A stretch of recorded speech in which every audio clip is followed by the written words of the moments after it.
Merci à Unibet de sponsoriser cette vidéo. Avec mon code BR10, vous avez jusqu'à 100 € de bonus sur votre premier pari perdant. Le lien est dans la description.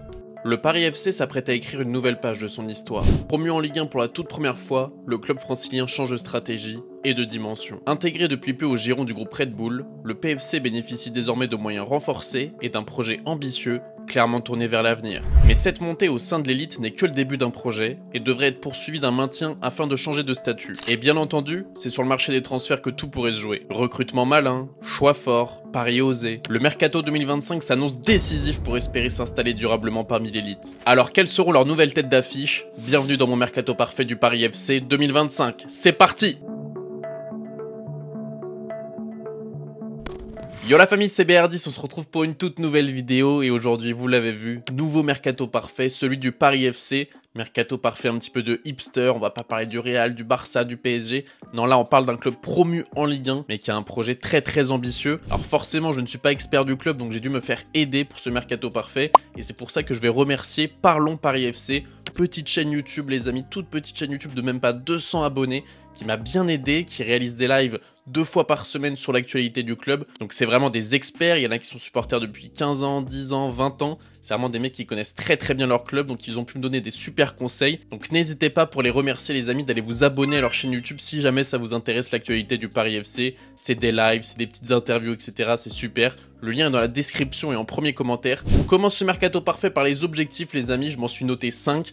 Forcément le premier, j'en ai parlé dans l'introduction, c'est le maintien en Ligue 1. C'est la base de ce projet, si tu redescends directement en Ligue 2, forcément ça sera plus compliqué. Mario Gomez en a parlé dernièrement en interview avec Scipion dans Hors-jeu. Il a dit que le projet du Paris FC était d'atteindre la Ligue 1 le plus rapidement possible et de s'y installer, d'avoir un projet sur 5, 10, 15 ans, d'acquérir une grosse place dans le football français. Donc voilà, ça passe par forcément un maintien en Ligue 1, c'est la base. Le second objectif, ça va être de proposer du beau football comme ils le font en Ligue 2 depuis des années, via le coach Stéphane Gilly. On reparlera du coach plus tard dans la vidéo, juste après les objectifs. Mais voilà, Paris FC, c'est un club qui propose du beau football, d'un football alléchant. Et ça doit rester dans l'ADN du club. C'est le groupe Red Bull, Salzbourg, Leipzig, etc. C'est des équipes qui jouent au ballon. Et ça va rester le cas pour le Paris FC en Ligue 1, ça sera l'objectif. La troisième mission qui va guider un petit peu ce mercato parfait, ça va être d'étoffer l'effectif. Qu'est-ce que ça veut dire? Ça veut dire ajouter des joueurs titulaires et remplaçants, tout en gardant la structure pour récompenser les joueurs qui ont réussi à atteindre le niveau de la Ligue 1, à monter en Ligue 1. Il faut savoir être redevable envers les joueurs qui t'ont permis d'accéder à la Ligue 1, tout en étoffant l'effectif, parce qu'actuellement c'est bien trop léger pour de la Ligue 1, pour espérer se maintenir, pour pourquoi pas espérer aussi finir au milieu de tableau, etc. Pour l'instant c'est trop léger, donc on va étoffer tout ça, on va doubler les postes, on va recruter des titulaires, etc. Vous allez voir qu'on a fait les choses bien, normalement ça risque de vous plaire. Le quatrième objectif, c'est d'amener un mix entre expérience et joueurs à fort potentiel. Puisqu'on le sait, le groupe Red Bull, c'est beaucoup de jeunes joueurs que tu développes, que tu vas vendre cher, etc. Des Erling Haaland par exemple, plein de joueurs comme ça qui se développent, des Konaté, etc., etc. Mais là, on va faire un mix entre joueurs qui connaissent la Ligue 1, jeunes joueurs à développer, joueurs qui ont 35 ans, joueurs qui ont 20 ans. Voilà, amener un mix pour que vraiment il y ait un équilibre au sein du vestiaire, mais aussi sur le terrain. Et le dernier objectif, c'est un petit bonus, c'est pourquoi pas faire un beau petit parcours en Coupe de France, pourquoi pas un quart de finale, une demi-finale, même une finale, pourquoi pas. Et ça passe par donc doubler les postes, avoir des gardiens remplaçants, avoir des attaquants remplaçants qui te permettent de faire tourner en Coupe de France et de garder de la qualité. Parce que si tu as des blessés ou quoi que ce soit, faut pas que tu te retrouves en Coupe de France avec des joueurs émoussés. Donc ça passe par un mercato réussi. Donc voilà les 5 objectifs de ce mercato les amis, j'espère qu'ils vous plairont, j'espère qu'ils seront en adéquation avec ce que vous attendez. Et en tout cas, si vous êtes d'accord avec mes objectifs ou si vous passez un bon moment, n'hésitez pas à liker la vidéo les amis. 2000 likes, ça serait vraiment exceptionnel, c'est ce que je vous demande à chaque fois pour les mercatos parfaits.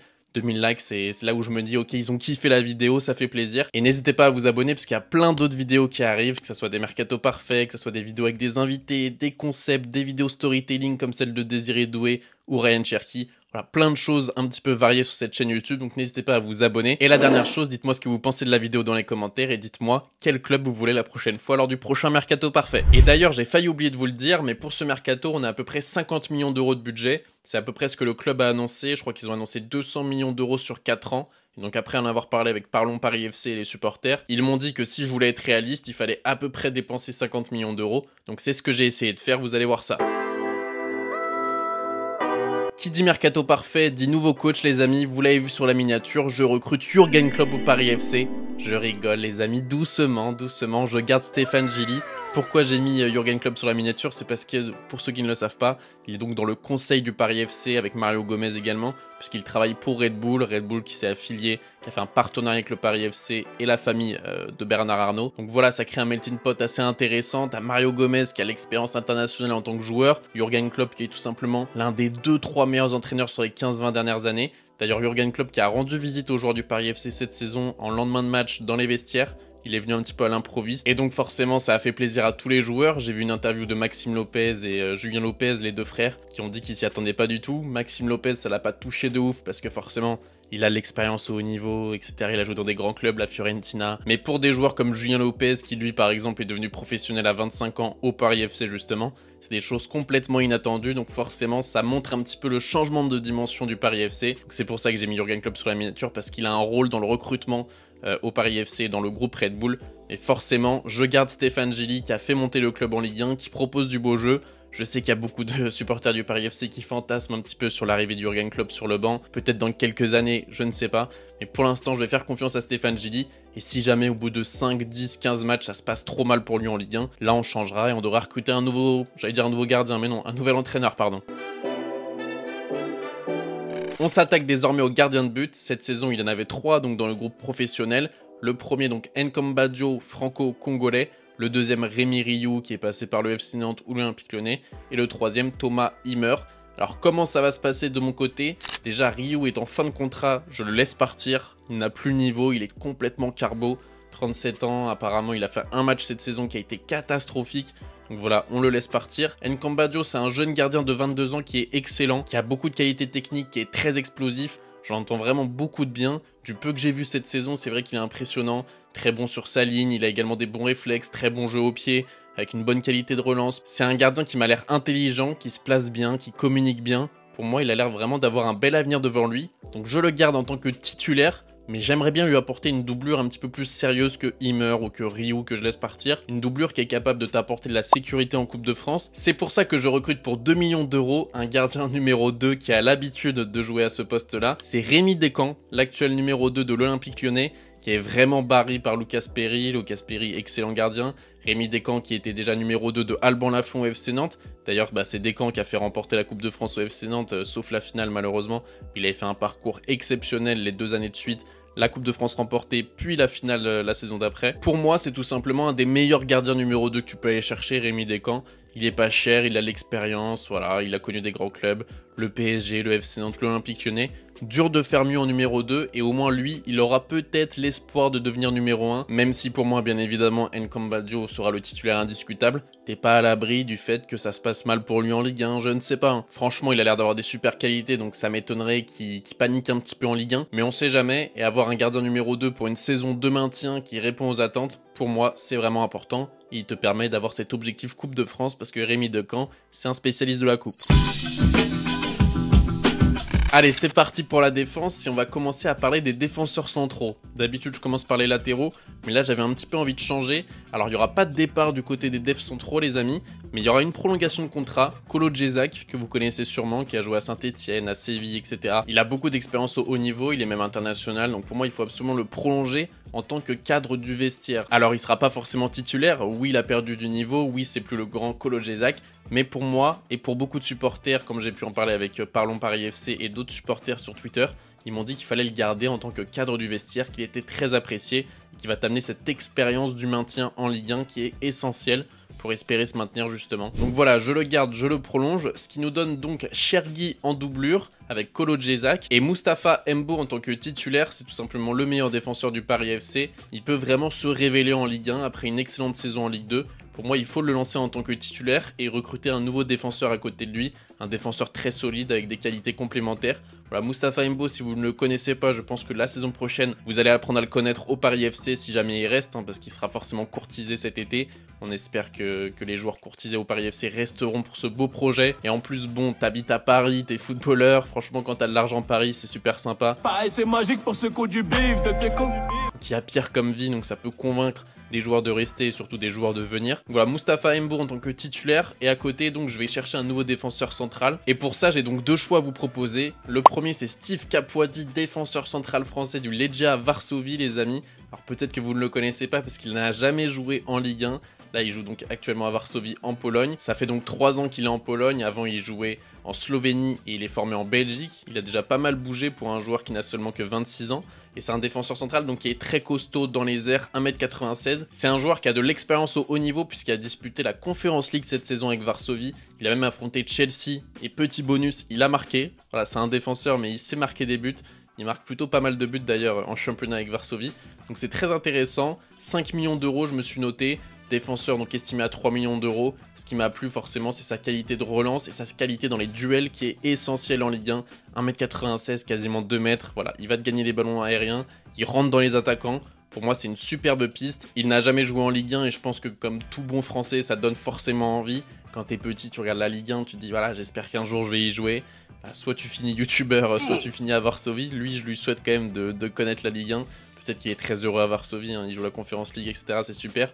Mais pourquoi pas venir dans son propre championnat à Paris, dans une superbe ville. Ça peut être sympa. On regarde ses statistiques détaillées, vous voyez qu'il marque un but tous les 5 matchs, ce qui est très intéressant. Il est très bon en bloc, donc il bloque les tirs. Puis après, dans tout ce qui est tacle, etc., il n'a pas des statistiques exceptionnelles. C'est pas Carlos Puyol, c'est pas Sergio Ramos, c'est pas ce que je suis en train de vous dire. Mais pour moi, c'est un défenseur très pertinent pour la Ligue 1, qui est grand, qui est costaud, qui marque des buts de la tête et en plus, il n'est pas dérangé avec le ballon. Pour moi, ça peut être une superbe recrue pour le Paris FC. Le second joueur que je vous propose en défenseur central, c'est Maxime Bernauer. Alors pourquoi c'est un second choix? C'est parce que ça ne dépend pas que de ma volonté ou celle du Paris FC, mais aussi de celle de l'AS Saint-Etienne, puisque ça ne pourrait se faire que si l'AS Saint-Etienne descend en Ligue 2. Au moment où je tourne la vidéo, on est le mercredi 30 avril, je ne sais pas encore si l'AS Saint-Etienne va se maintenir, c'est un petit peu flou. Et donc Maxime Bernauer est prêté par le Dynamo Zagreb à l'AS Saint-Etienne, et il y a une option d'achat donc qui est obligatoire à 1,5 million d'euros. Mais en général, quand tu as un club qui descend en Ligue 2, en général, ces clauses, tu peux les faire péter si tu as bien fait ton contrat avec ton agent, etc. Donc moi, je pars du principe qu'il ne signerait pas à l'AS Saint-Etienne en cas de descente en Ligue 2. Et donc, pourquoi pas le faire revenir au Paris FC, club où il a joué pendant 2 saisons, puisque c'est un joueur formé à Rennes, qui a joué à Concarneau, qui a joué au Mans, et qui a également joué 2 saisons au Paris FC entre 2021 et 2023. Avant de s'engager au Dynamo Zagreb. D'ailleurs, il y a un excellent documentaire de Florian de la chaîne 2 Nuits avec, j'imagine que vous connaissez peut-être pour la plupart, qui avait fait un excellent reportage à Zagreb avec Maxime Bernauer, en plus il jouait la Ligue des Champions, etc. Donc c'était vraiment très intéressant à regarder, et on voyait vraiment que c'était un bon mec, la tête sur les épaules, etc. etc. Donc ça donne forcément envie de le recruter, mais je vous le répète, ça serait uniquement si l'AS Saint-Etienne descend en Ligue 2. Concernant les latéraux, je ne vends personne, mais je pense qu'il faut quand même recruter un latéral droit titulaire. Pourquoi? Parce que t'as Touraine donc à droite qui était un des meilleurs latérales la saison dernière, mais cette saison il a un petit peu tout gâché, on va dire qu'il a eu énormément de mal, surtout en seconde partie de saison. T'as également Alakouche mais qui est invendable car blessé, mais qui avait une bonne complicité avec Kebal la saison passée. Mais côté droit, je pense donc qu'il faut un titulaire et que le club va se pencher sur cette question cet été. Je suis donc allé chercher un défenseur du groupe Red Bull. Je me suis dit pourquoi pas profiter de ce système, de ce nouveau partenariat. Et je suis donc allé chercher un latéral droit de Salzbourg, Leandro Morgala les amis, défenseur latéral allemand, très jeune défenseur puisqu'il n'a que 20 ans, il aura 21 ans le 13 septembre, il est international allemand U21 et il est estimé à 2 millions d'euros, moi je l'ai acheté 5 millions et je pense que en fait le Paris FC peut devenir ce pont entre Salzbourg et Leipzig. Leipzig est un club de Ligue des Champions, un club qui joue le top 3 de Bundesliga. Voilà, ils sont déjà très très hauts. Le Paris FC qui arrive en Ligue 1 dans un des 5 grands championnats, je pense que ça peut être le pont entre Salzbourg, le championnat autrichien, et Leipzig, le championnat allemand. Ça peut être un petit peu un intermédiaire. Et au bout d'un moment, peut-être que le Paris FC sera encore plus gros que Leipzig. Mais pour l'instant, on y va étape par étape. Alors pour moi, Leandro Morgala serait une super recrue. En plus, il connaît la Ligue des Champions puisqu'il l'a joué avec Salzbourg. Donc c'est un mec qui a de l'expérience au haut niveau, donc pas de souci pour la Ligue 1. Et en plus de ça, Salzbourg, ils ont recruté un nouveau latéral droit l'hiver dernier, qui lui aussi est un jeune à développer, Tim Trummer. Pourquoi pas s'intéresser à lui en cas d'échec avec Morgala, mais je pense plutôt que Trummer est le remplaçant de Morgala et que Morgala va partir cet été de Salzbourg. Je vois les choses comme ça personnellement pour le côté droit. Pour le côté gauche, Thibaut de Smet, que vous connaissez sûrement puisque il est prêté avec une option d'achat par le Stade de Reims. C'est un mec qu'on a beaucoup vu en Ligue 1. On le connaît, c'est un joueur qui a des qualités, qui a été excellent en Ligue 2 sur cette deuxième partie de saison. Estimé à 2 millions d'euros, tous les supporters en sont très contents. Donc forcément, je le garde en titulaire. Et en doublure, je garde Thomas Olila, qui de base était un titulaire, donc qui est devenu remplaçant. À voir si ce nouveau rôle lui convient, même si ça convient forcément pas. En tant que footballeur, t'as envie de jouer. Mais je pense que se dire tu montes en Ligue 1, t'as une nouvelle exposition, pourquoi pas accepter d'être sur le papier remplaçant et d'essayer de gagner sa place. C'est pas pareil qu'être remplaçant en Ligue 2 et de ronger un petit peu son frein. Je pense que ça peut le faire. Après, s'il veut partir, on devra recruter une nouvelle doublure côté gauche. Mais pour mon mercato parfait, j'ai décidé de le garder. Allez, on s'attaque au milieu de terrain, la famille. Et concernant les départs, donc déjà, t'as la fin de prêt de Mohamedou Kanté, qui était prêté par West Ham. Il n'a pas beaucoup joué avec le Paris FC cette saison. Il a surtout été là aux entraînements. Il a joué avec la réserve. Voilà, pas un prêt qui a été d'une grande réussite pour un joueur qui appartient à West Ham quand même. Donc c'est quand même du lourd. Malheureusement, donc il va retourner en Angleterre sans vraiment avoir pu s'aguerrir en Ligue 2. Second joueur que je fais partir, là ça va parler à tous les supporters du FC Nantes. Je sais que vous êtes nombreux à me suivre. C'est Loan Doucet, joueur formé donc au FC Nantes, qui avait fait ses premiers matchs en Ligue 1, etc. mais qui n'avait pas vraiment le niveau. Il avait été acheté par le Paris FC il y a 1 an et demi. Malheureusement, cette saison, il a montré encore trop de fragilité, trop de justesse. On va dire qu'il n'a pas le niveau pour la Ligue 1. Déjà que pour la Ligue 2, c'était un petit peu short. Pour moi, il faut qu'il reparte en prêt en Ligue 2, qu'il confirme son potentiel, parce que c'est un joueur qui est assez jeune, qui a 22 ans, qui aura 23 ans le 14 septembre, mais qui n'a pas encore répondu aux attentes et à son plein potentiel. Et pour moi, s'il vient en Ligue 1, il va vraiment pas jouer, il va cirer le banc. Voilà, peut-être que je peux me tromper, peut-être que, je sais pas, l'exposition de la Ligue 1 va le révéler. Mais pour moi, ça me paraît vraiment trop short pour lui. Au moins une saison en plus en Ligue 2.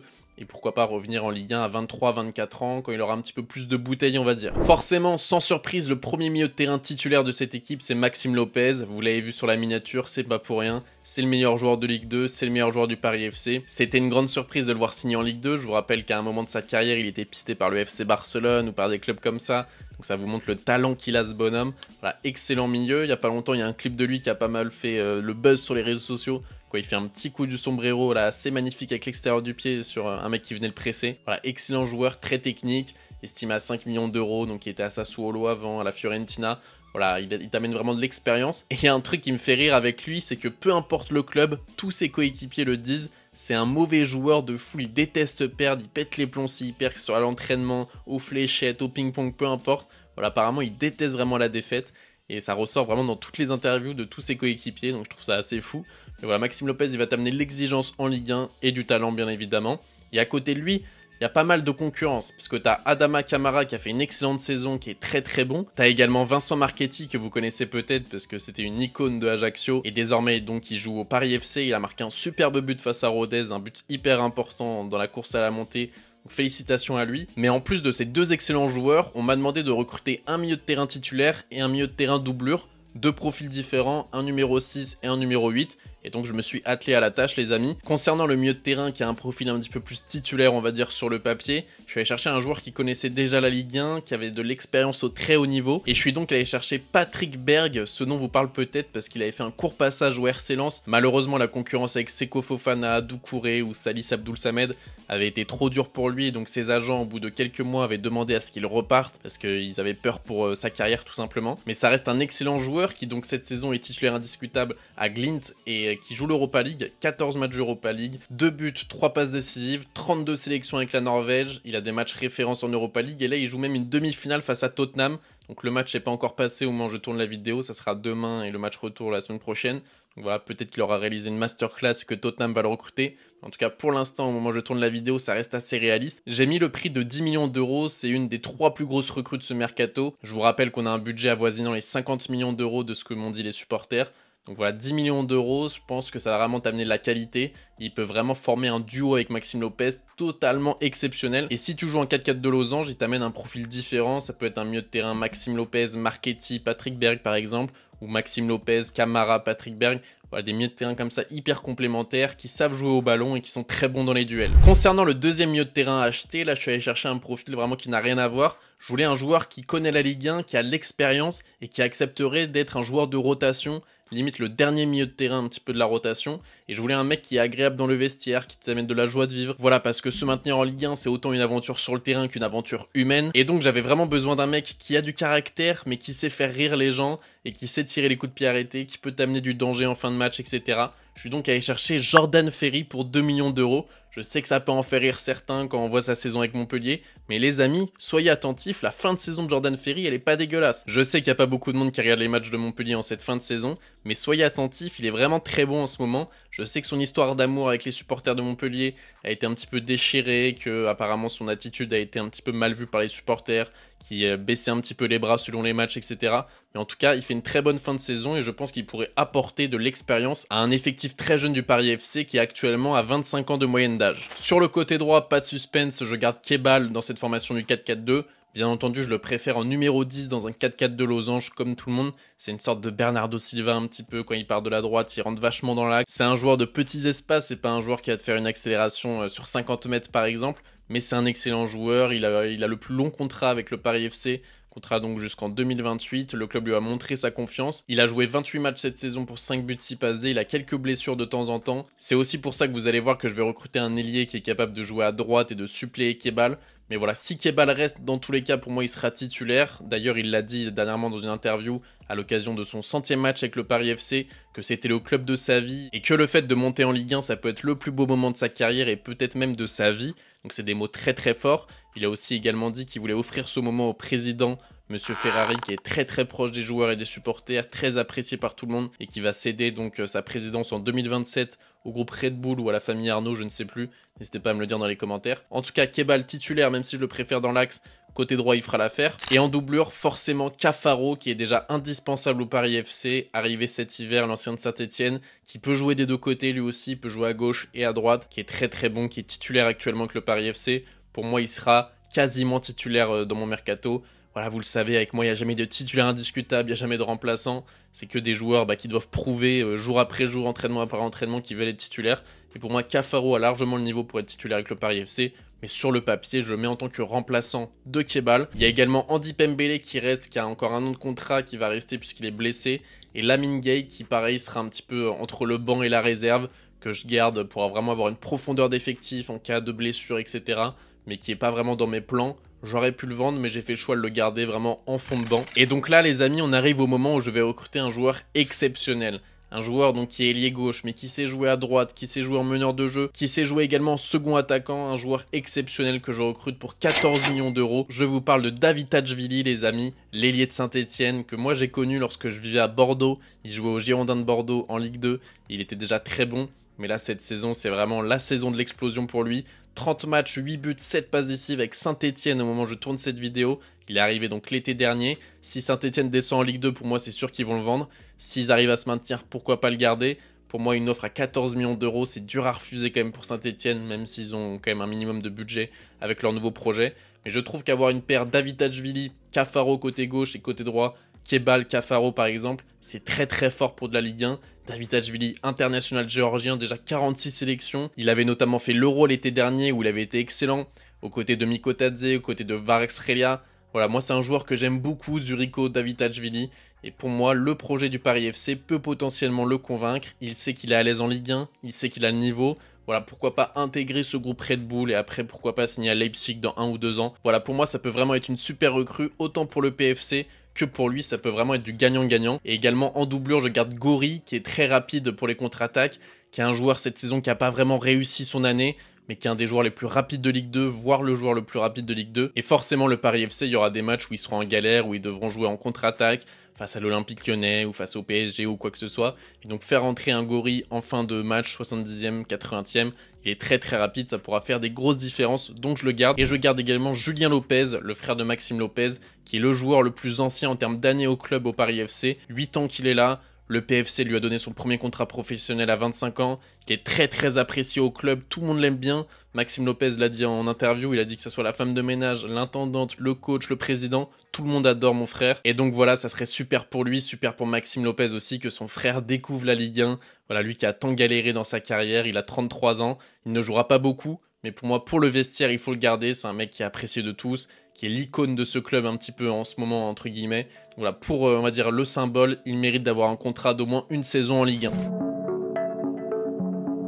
On arrive aux attaquants la famille et avant de vous donner mes choix, si vous avez passé un bon moment et si c'est toujours le cas, n'hésitez pas à mettre un pouce bleu les amis, 2000 pouces bleus, ça récompense énormément le travail. Et n'hésitez pas à vous abonner et activer la cloche pour ne pas rater les prochaines vidéos. Merci à vous les amis, c'est gratuit, ça me soutient énormément. Concernant les ventes au poste d'attaquant, là j'ai pas trouvé de choses très pertinentes à faire. Pourquoi pas la vente de Hamel, 1 million d'euros, pourquoi pas. Sinon je décide de prolonger Noua Diko, qui est arrivé cet hiver, qui apporte une solution intéressante, qui apporte de la profondeur de banc, de l'expérience du haut niveau. Il a joué à Wolverhampton, il a joué à Hull City, il a joué à Strasbourg, etc. Il coûte quasiment rien, donc autant le prolonger, parce que voilà, il est en fin de contrat. Au poste de second attaquant, pas vraiment de 9, mais plus de 9,5, il y a Jean-Philippe Crasso, joueur que vous connaissez peut-être, qui avait terminé meilleur buteur de Ligue 2 avec l'AS Saint-Etienne, puis il était parti à Belgrade, à l'Étoile Rouge, et après il était revenu donc au Paris FC. Crasso, c'est pas vraiment un numéro 9, c'est quasiment un 10. À Saint-Etienne, il jouait quasiment numéro 10. Et c'est un super joueur qui va vraiment découvrir la Ligue 1 cette fois-ci, qui va devenir vraiment, je pense, un super joueur de Ligue 1. Je dis pas qu'il va te mettre 15 ou 20 buts, mais je pense qu'il peut vraiment rendre des fiers services au Paris FC la saison prochaine. Donc forcément, je le garde en tant que titulaire. Mais à côté de lui, il lui faut un vrai numéro 9 sur lequel s'appuyer, sur lequel combiner.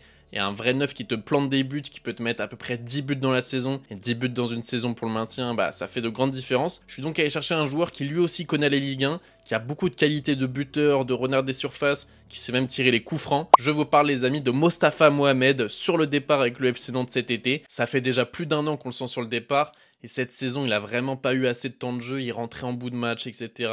Alors que c'est un super joueur. D'ailleurs, je dois faire mon mea culpa sur lui parce que lors de mon mercato parfait du FC Nantes la saison dernière, je l'avais presque insulté un petit peu tout en restant respectueux, en disant qu'il était homophobe parce qu'il voulait pas porter le drapeau LGBT lors de la journée dédiée à ça. Mais en fait, on m'a expliqué que c'est parce que s'il le portait, il avait des menaces de mort de sa famille en Égypte par des extrémistes, etc., qui voulaient pas le voir avec ce drapeau LGBT, et donc que sa famille était menacée de mort, que lui donc ne le portait pas pour protéger sa famille. Et donc ça, bien évidemment, c'est complètement compréhensible. Donc je souhaite m'excuser auprès de lui et auprès de vous de ne pas avoir trouvé cette information plus tôt. Et je referai mes excuses lors de mon mercato parfait du FC Nantes qui arrivera d'ici un mois, je pense. Recruter Mostafa Mohamed, ça serait un super choix donc pour le Paris FC. Mais par contre, il y a quand même un défaut à ce recrutement, c'est que c'est un joueur qui va jouer la CAN, tout comme Jean-Philippe Crasso, et donc ça peut vraiment te créer un manque de vent lors du mois de décembre, mois de janvier, lors de la CAN 2025, puisque Mostafa Mohamed a de grandes chances d'aller loin avec l'Égypte, avec Mohamed Salah, etc. Donc faudra faire attention à ça, c'est peut-être le défaut de ce recrutement, mais je trouve que pour un mois, ça en vaut largement la peine. Et puis de toute façon, t'as des remplaçants qui pourront être là. T'as aussi David Adjouili qui sait jouer numéro 9. T'as pourquoi pas Kebal qui pourra jouer second attaquant, etc., etc. Tu peux trouver des solutions, même Cafaro. Donc pour moi, ça vaut largement le coup de prendre Mostafa Mohamed qui peut vraiment devenir un excellent buteur et faire enfin décoller sa carrière puisqu'au FC Nantes, ça patinait un peu alors qu'en vrai, il a beaucoup de talent. Voilà la famille, on en a donc terminé avec ce mercato parfait. J'espère que vous aurez apprécié. En termes de budget, on est assez bon. Si les prix sont assez corrects selon vous, on est autour des 50 millions d'euros d'investissement. C'est à peu près ce que le club compte mettre, donc je suis assez content de ce mercato parfait. Merci encore une fois à Parlons Paris FC qui m'aura beaucoup aidé. Le lien de leur chaîne YouTube est en description et en premier commentaire. N'hésitez pas à aller vous abonner, à aller checker leur travail pour les récompenser, pour les remercier de ma part tout simplement. Voilà, n'hésitez pas à liker cette vidéo, à la commenter, à vous abonner si vous avez passé un bon moment. C'était BR10, bonne matinée, bonne journée, bonne soirée, bonne nuit, je vous kiffe. Peace! Merci à tous d'avoir regardé cette vidéo jusqu'au bout, et je vous le rappelle, si vous voulez vous inscrire sur Unibet, ça se passe avec le lien en description et mon code BR10. Merci à vous, ça me soutient énormément. Elle m'a dit qu'elle voulait plus de fake là, mais je l'ai récupéré avec un tel.